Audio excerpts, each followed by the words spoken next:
Hello friends, നമുക്ക് cathode ray oscilloscope-ന്റെ ഒരു problem ചെയ്യാം.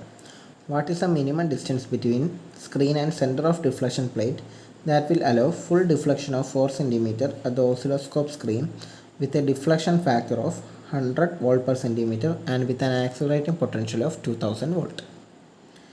ഓക്കെ, അപ്പം നമ്മൾ അതിൻ്റെ ഇക്വേഷൻ ആദ്യം എഴുതി D = LD Vy/2D EA. എന്നിട്ട് നമുക്ക് തന്നേക്കുന്ന വാല്യൂസ് എഴുതി നോക്കാം. Full deflection of 4 cm at the oscilloscope screen. അപ്പോൾ ഓസിലോസ്കോപ്പിൻ്റെ സ്ക്രീനിലുള്ള ആ ഒരു ഡിഫ്ലക്ഷൻ എന്ന് പറഞ്ഞാൽ അത് ക്യാപിറ്റൽ D ആണ്. Capital D 4 cm. ഓക്കെ, കണ്ടുപിടിക്കേണ്ടതാണ് minimum distance between screen and centre of deflection. Okay, അതെന്ന് പറഞ്ഞാൽ ക്യാപിറ്റൽ L ആണ്. ഓക്കെ, മിനിമം ഡിസ്റ്റൻസ് ആയതുകൊണ്ട് എല്ലും എൽ ഡിയും ഈക്വൽ ആയിരിക്കും. ഓക്കെ, പിന്നുള്ളത് എന്താ തന്നേക്കുന്നത്? Deflection factor 100 volt per centimetre ആണ് തന്നേക്കുന്നത്. ഡിഫ്ലക്ഷൻ ഫാക്ടർ എന്ന് പറഞ്ഞാൽ ഇതിൽ ഈ ഇക്വേഷനിൽ ഇല്ല. അത് ഡിഫ്ലക്ഷൻ ഫാക്ടർ എന്ന് വെച്ചാൽ EY ആണ്. EY എന്ന് വെച്ചാൽ Vy/D ആണല്ലോ. അതറിഞ്ഞിരിക്കണം, നമ്മൾ ഡെറിവേഷൻ ചെയ്യുമ്പോൾ മനസ്സിലാവും അത്.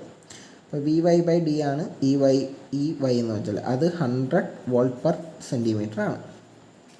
നമുക്കിവിടെ ഈ വാല്യൂവിന് പകരം ഇട്ട് കൊടുത്താൽ മതി. പിന്നുള്ളത് ആക്സിലറേറ്റിംഗ് പൊട്ടൻഷ്യലാണ്, അത് EA 2000 വോൾട്ട്. ഓക്കെ, അപ്പം നമുക്ക് ഇക്വേഷൻ സബ്സ്റ്റിറ്റ്യൂട്ട് ചെയ്യാം. 4 = എല്ലും ഈക്വൽ ആയതുകൊണ്ട് അത് L² എന്ന് എഴുതി.